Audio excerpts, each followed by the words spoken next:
were stuck in limbo with no solution. The team wasn't going to pay him his full salary, and he knew he'd make more on the open market than what Green Bay would offer. They did try trading him, but what happens in the NFL? Wait, if you don't trade him, you're going to release him? Okay. Yep. Yeah, I had to release him. And that's when you see teams acquire maybe a player for like a 6th-round pick just so that they could officially get them. But this is something to keep an eye on because right now the Eagles did free up some cap space with the Bryce Huff trade and restructuring of some contracts. I believe, was it Field Yates said they have about $15 million in cap space.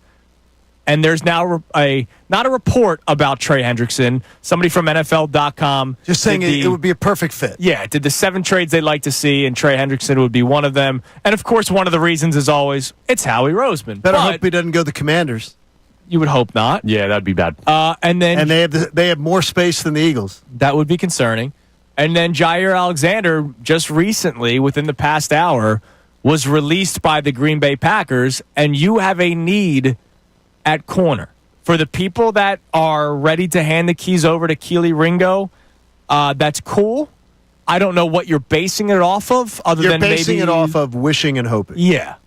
Because you're not basing it off of what you've actually seen. Now, let me just throw something out here on the Jaire Alexander thing. Okay. The Eagles wanted Isaiah Rodgers back, it seems like. They did. Yeah. And they were outbid by Minnesota. They lowballed him. Now, Jaire Alexander is obviously going to command more than what Isaiah Rodgers got in Minnesota.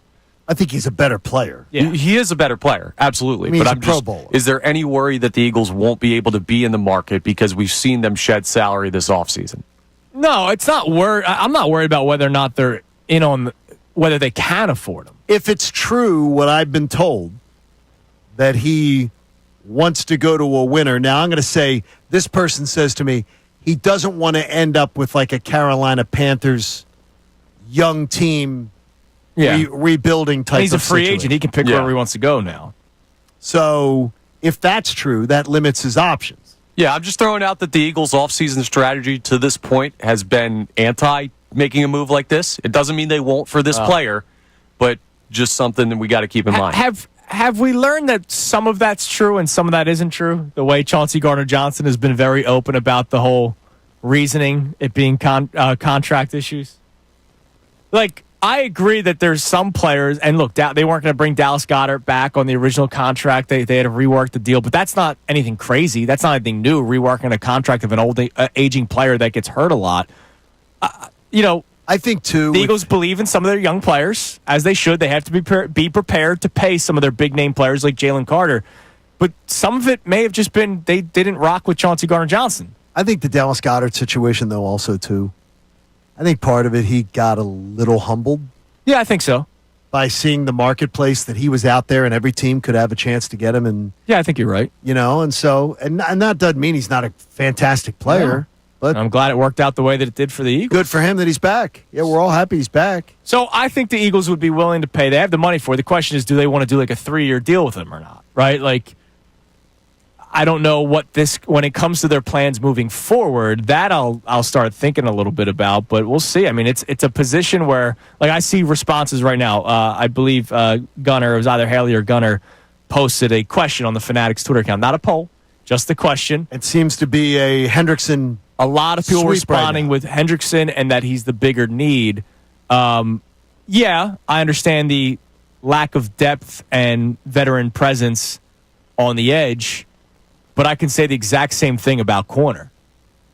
Like, your battle right now is between Keely Ringo and Adoree Jackson. Jaire Alexander's better than both of them. Right.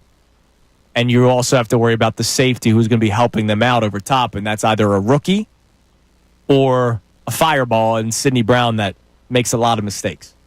Right. All right, Nerd Boy. You pointed something out to me this morning. Yep.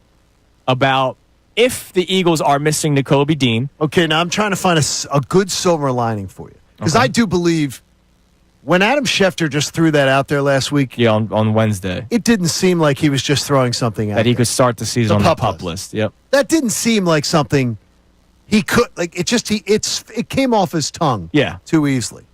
Well, I got a silver lining for you. Okay. To the linebacker thinness, because we don't know either about Jahad Campbell. Yeah. So we don't know if that's what's going to happen there. If the first 6 games are truly it, I think it might be a really favorable 6 games for them to be missing. Like, Okay. I would tell you right now, I'm sort of okay with it. If I'm looking at the 6 games on the schedule, I'm going, okay. If they're the games that they're going to miss, I'm sort of okay with it. And the reason why, if he's going to miss 6 games, so here's the games they'll miss. So a Dallas home game, I'm okay. I don't think Dallas is going to, like, carve the Eagles up on the ground. I don't think they're going to pick them apart underneath. Good tight end play, though. Denver and New York at the back end of the sandwich, I don't think are teams that are coming into Philly and winning, whether we have great linebacker play, mediocre linebacker Yeah, play. you think the Eagles just win that game. Yeah. So it's the 3 in the middle then. So it's the 3 that you're worried about. At Kansas City, home with Los Angeles with the Rams, and at Tampa Bay. Okay. Are we thinking that Kansas City is exploiting the linebacker?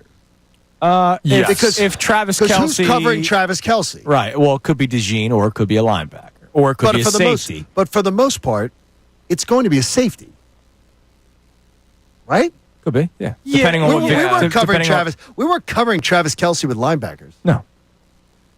Who's beating us with the Rams? I mean, when we played the Rams, it's you. As long as we've got Zach Bond, I'm okay. Now Tampa. My thing with the Rams is they do a lot of stuff underneath. They do a lot of the motion. They do a lot. It's the middle of the sandwich. It's the middle of the 6-game sandwich. It's the Rams home game and the Tampa Bay game that concern me the most. That as far as, because I've already seen, for whatever reason, Todd Bowles has done really well having his team prepared well to play against Nick Sirianni's team. Correct. His staff has done really well against Nick Sirianni. So I'm a little concerned about that. And I do know they can run the ball. They do run the ball well. And Baker, when he does take off, when he does scramble, it's 3rd and 4, 3rd and 6, extending plays, Yeah, he things gets like there. that. So the linebacker, he's not going to be able to be spied. I guess we don't have anybody to be able to spy him at the linebacker position. So to me, it's the middle 2. I don't think the first 6, though, if you're a little thin at linebacker, I don't think it's the worst time to be thin. Also helps if you have a shutdown corner Like in Jaire Alexander. Like if you had the next 6, games, Minnesota, Giants, Green Bay, Detroit, Dallas, Chicago, I don't like that. Or the last 6, Los Angeles, Vegas, Washington, Buffalo, Washington. No, I mean, like, I don't think it's that bad. I'm sort of liking it. Hey, everybody. Thanks so much for checking out the 97.5 The Fanatic YouTube channel. Thanks for watching our videos. We'd ask you to like and subscribe and check out everything we've got going on at the station. We love having you a part of the family.